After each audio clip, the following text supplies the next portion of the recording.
जय शिवराय मित्रांनो पीक विम्यासाठी केवायसी आता हे काय नवीनच। बरेच जण म्हणतील पीएम किसान, अतिवृष्टी नुकसान भरपाई, दुष्काळी निधी या सर्वांसाठी केली जाणारी केवायसी कमी की काय, म्हणून आता पीक विम्यासाठीचं केवायसी घेऊन आला। तर मित्रांनो नेमकं काय हे प्रकरण, याच्या संदर्भात सविस्तर अशी माहिती आजच्या व्हिडिओच्या माध्यमातून जाणून घेण्याचा प्रयत्न करणार आहोत। मित्रांनो यापूर्वीच आपण एक अपडेट घेतलं होतं की आपलं जे खातं एनपीसीआयला मॅपिंग झालेलं आहे अशा आधार संलग्न बँक खात्यामध्येच आपल्या अनुदानाचं वितरण केलं जातं। जे आधार संलग्न बँक खातं एनपीसीआयला मॅपिंग झालेलं असेल त्याच खात्यामध्ये अनुदानाची रक्कम वितरित केली जाते। मित्रांनो याचबरोबर आपण यापूर्वी वेळोवेळी अपडेट घेतलेले आहे की तुमचा अतिवृष्टीचं नुकसान भरपाई असो, तुमचा दुष्काळाचा निधी असो किंवा शासनाच्या माध्यमातून राबवल्या जाणाऱ्या योजनांचं अनुदान असो किंवा पीएम किसान असो किंवा नमो शेतकरी हप्ता असो, हे सर्व जे काही अनुदानाचं वितरण केलं जातं हे फक्त आणि फक्त आधार संलग्न बँक खात्यामध्ये डीबीटीच्या माध्यमातून जमा केलं जात आहे। याचप्रमाणे आता पीक विम्याचं वितरण सुद्धा डीबीटीच्या माध्यमातून सुरू करण्यात आलेलं आहे।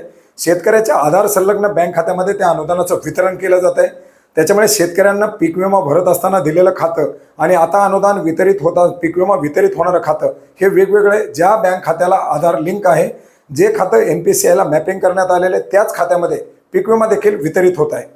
आता हे सर्व होत असताना आपण जर पाहिलं तर एनपीसीआयला जे खातं आपण लिंक केलेलं आहे ते इनॅक्टिव्ह दाखवत आहे। याचबरोबर बऱ्याच साऱ्या शेतकऱ्यांची ती खाती डॉरमॅटमध्ये आहेत, ती खाती ब्लॉक करण्यात आलेली आहेत किंवा बँकेच्या माध्यमातून आपण खातं खोललं, त्याला आपण आधार लिंक केलं, एनपीसीआयला मॅपिंग झालं, परंतु त्याच्यामध्ये बऱ्याच दिवसापासून कुठल्याही प्रकारचा देवाणघेवाण व्यवहार केलेला नाही, अशी खाती बँकेच्या माध्यमातून बंद करण्यात आलेली आहेत। अशी खाती या ठिकाणी फ्रीज करण्यात आलेली आहेत। अशा खात्याला पुन्हा एकदा बँकेच्या माध्यमातून केवायसी करण्यासाठीच्या नोटिसा पाठवण्यात आल्या होत्या, परंतु शेतकऱ्यांच्या माध्यमातून त्याची केवायसी करण्यात आलेली नव्हती। आणि अशा खात्यामध्ये जर तुमचा पीक विमा तुम्ही जमा करण्यासाठीचा प्रयत्न करत असेल कंपनीच्या माध्यमातून, तर तो पीक विमा त्या ठिकाणी जमा होत नाही। याच्यामध्ये पीएम किसानचा हप्ता जमा होत नाही, नमो शेतकरी महासन्मानित हप्ता जमा होत नाही, शासनाच्या राबवल्या जाणाऱ्या योजनाचं अनुदान जमा होत नाही, दुष्काळी निधी जमा होत नाही किंवा अतिवृष्टी अनुदान जमा होत नाही, असाच पीक विमा सुद्धा त्या खात्यामध्ये जमा होत नाही। तुमचं जे एनपीसीआयला मॅपिंग केलेलं खातं आहे ते चालू स्थितीमध्ये असणं गरजेचं आहे। आता चालू स्थितीमध्ये खातं आहे की नाही खातं ते तुम्ही बँकेमध्ये चेक करू शकता आणि बँकेमधून ज्या खात्याची केवायसी करण्यासाठी सांगितलेली आहे त्या खात्याची तुम्ही केवायसी केल्यानंतरच तुमची ते खातं, तुमची ती बँक तुमचं हे खातं वापरासाठी उपलब्ध करून देते। आता ज्या ज्या शेतकऱ्यांची अशी खाती आहेत जी फ्रीजमध्ये गेलेली आहेत, त्याची खाती डॉरमॅट असतील किंवा जी खाती आपण जर पाहिलं तर इनॅक्टिव्ह आहेत, अशी खाती ॲक्टिव्ह करण्यासाठी पुन्हा एकदा शेतकऱ्याला आपली ओळख, त्याच्यामध्ये फोटो असतील, आधार कार्ड असेल किंवा पॅन कार्ड असेल किंवा जे काही पुरावे आपण खातं खोलताना दिलेले असतील ते पुरावे देऊन त्या बँकेची आपल्याला केवायसी करणं गरजेचं असतं।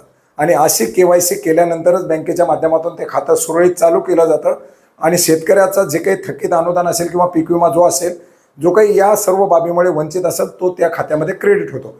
तर पीक विम्यासाठी म्हणून केवायसी नाही, परंतु सर्व बाबीसाठी जर आपलं एनपीसीआयला असं जर काही खातं मॅपिंग झालेलं असेल तर ते आपल्याला सुरळीत चालू करण्यासाठी या प्रक्रिया पार पाडावी लागते।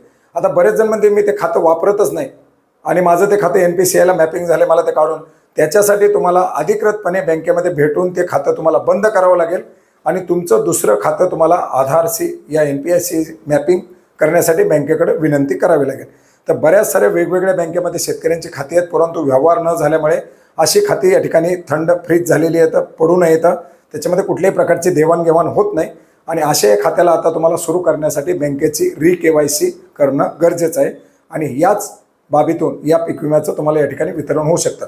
म्हणूनच पीक विम्याच्या अनुषंगानं आता ही समोर आलेली निदर्शनास आलेली एक बाब आहे आणि याच अनुषंगानं तुमचे इतर देखील अनुदान अडकू नये म्हणून ही केवायसी करून घेण्याचा प्रयत्न करा। धन्यवाद।